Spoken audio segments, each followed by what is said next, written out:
à la recherche des bonnes informations, je peux vous rassurer que vous êtes sur la bonne adresse. En tout cas, vous ne vous êtes pas trompé d'adresse. Parce que sur cette chaîne, il n'y a pas de fake news. Jamais. Et ceux qui le savent, savent très bien que c'est la raison même pour laquelle nous ne publions pas chaque jour. Parce qu'avant de publier, nous devons nous rassurer de nos informations. Et si vous êtes nouveau, nous vous demandons de vous abonner, de cliquer la cloche pour ne pas louper nos prochaines publications. Pour la petite info, cette chaîne vous donne l'actualité dans tous les domaines en République démocratique du Congo et dans le monde en général. Et aujourd'hui, nous allons analyser sur un sujet un peu plus spécial.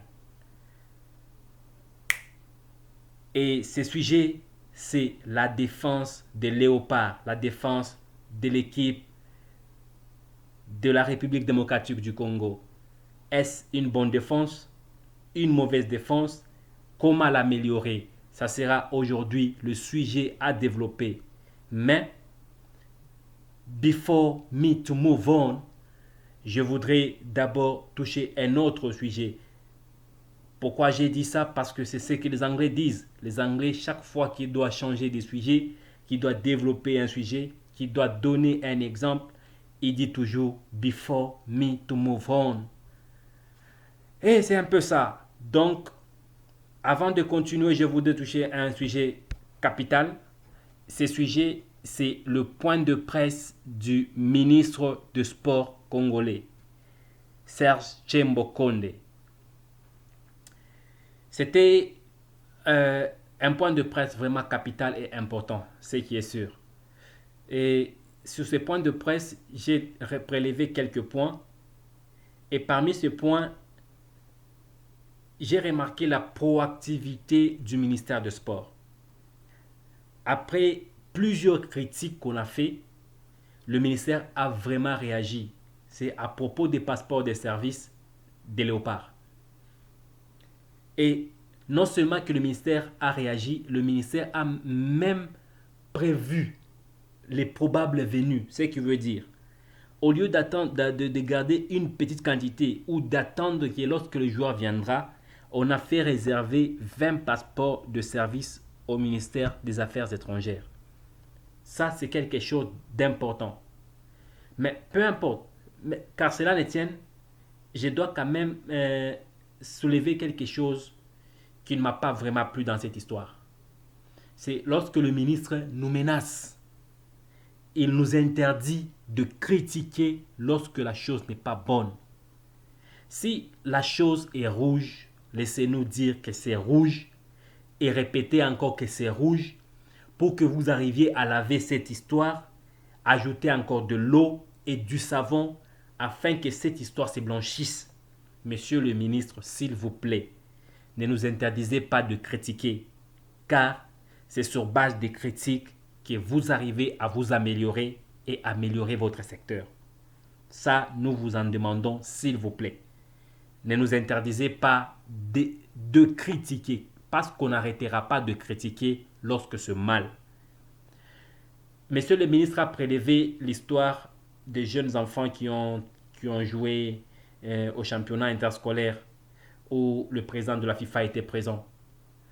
Monsieur le ministre, ce n'est pas parce que monsieur le président de la FIFA n'a rien dit qu'il n'a rien remarqué. Ce n'est pas parce qu'il n'a rien dit officiellement qu'il n'a rien dit officieusement. Pour vous rassurer, il en a parlé même à huis clos avec ses confidents. S'il vous plaît, quand on critique ou quand on a critiqué, c'est pour que vous preniez des dispositions afin que la prochaine fois que cela n'arrive pas, que la prochaine fois une chose comme ça n'arrive pas.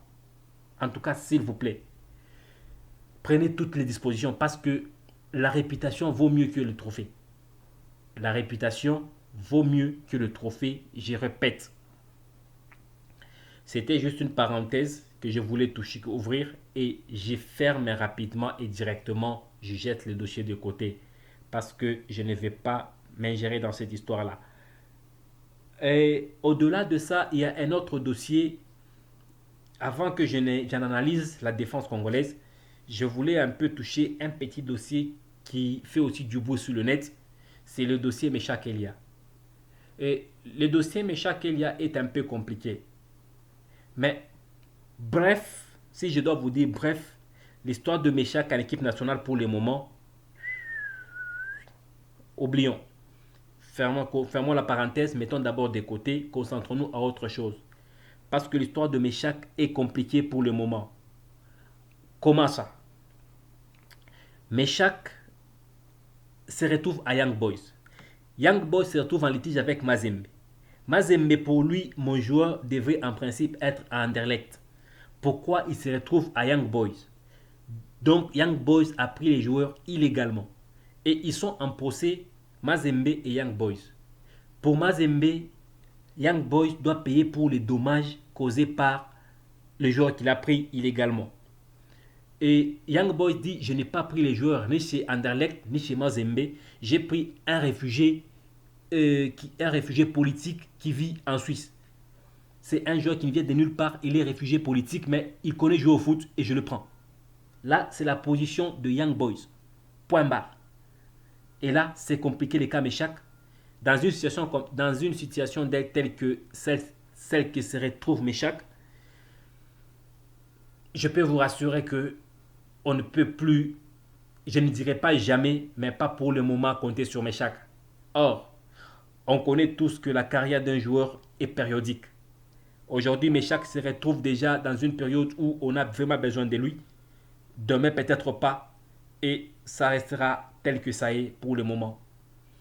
Et comme c'est la politique, on ne veut pas trop s'y ingérer pour le moment parce que ce n'est pas un sujet politique que nous développons. Nous fermons encore la parenthèse et nous mettons de côté. Là, on se concentre maintenant à l'équipe nationale de la RDC. La défense vraiment, vraiment fragile avec Marcel Tisserand. Pourquoi je dis ça? Regardez tous les matchs que la RDC a encaissés. Tisserand a fait 5-4 et avec Luindama. Donc le duo Luindama-Tisserand, avec ce duo, la RDC a encaissé presque dans tous les matchs. Et puis est venu un certain temps où on avait le duo Maswaku. Donc, oui, Maswaku Luindama. Maswaku Luindama, ça tient. Mais ça tient, oui. Mais Maswaku ne peut pas compter sur lui pour le moment parce que Maswaku a subi beaucoup de blessures. Et même actuellement, quand il s'est un peu rétabli, normalement il devait être blessé, mais il s'est rétabli un peu plus vite que prévu, ce qui est sûr.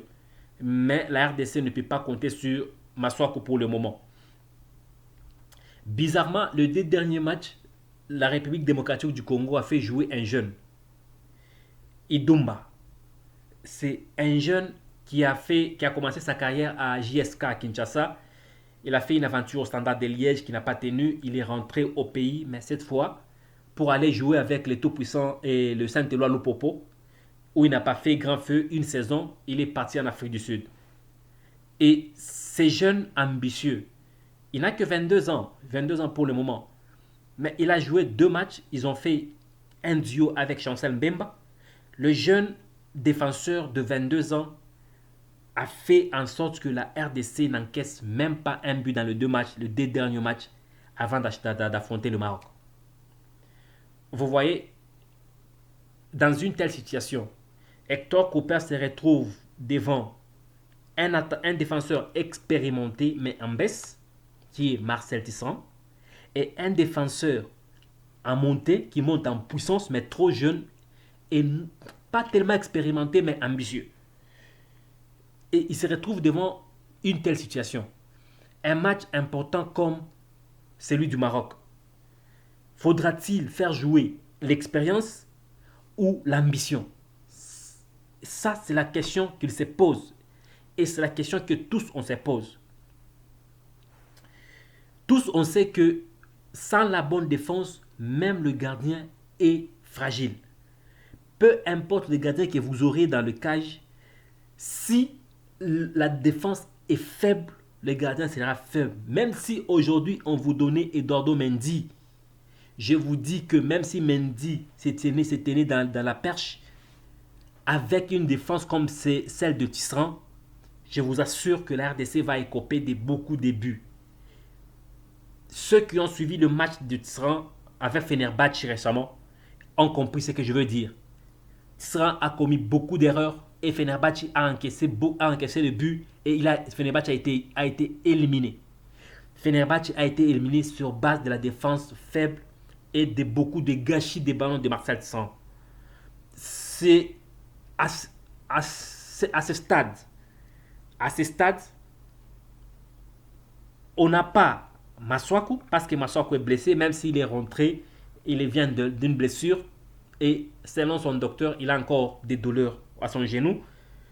Un match aussi important, on ne peut pas prendre du risque avec un joueur comme ça, avec un joueur dans cet état, à un poste aussi stratégique que celui-là, qui est l'axe.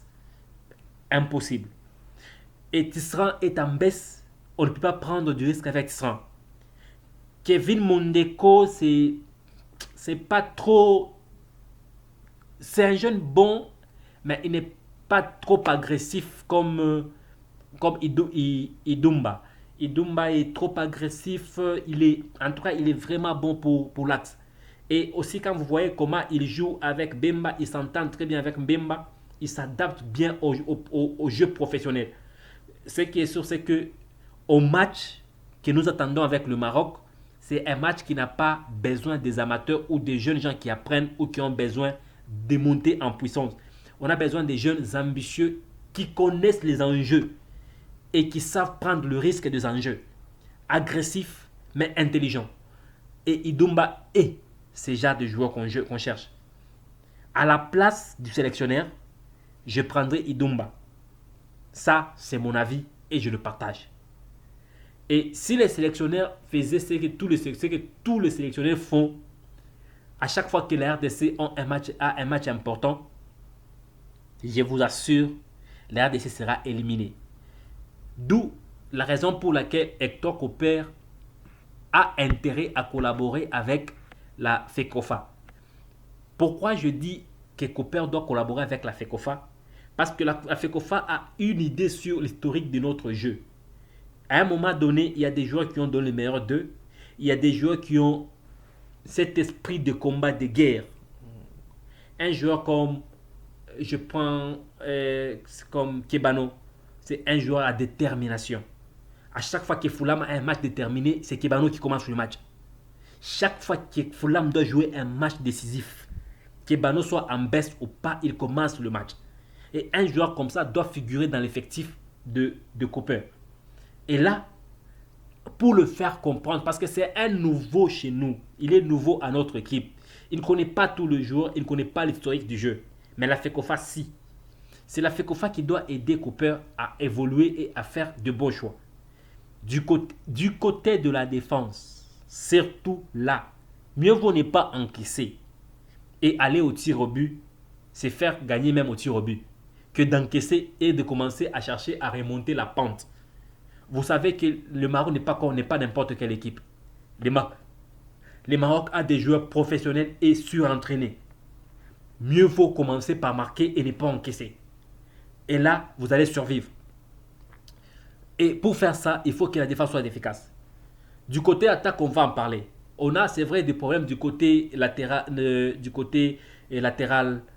droit. On a des problèmes, c'est vrai. Du côté droit, on a des problèmes. Là, on peut pas le nier.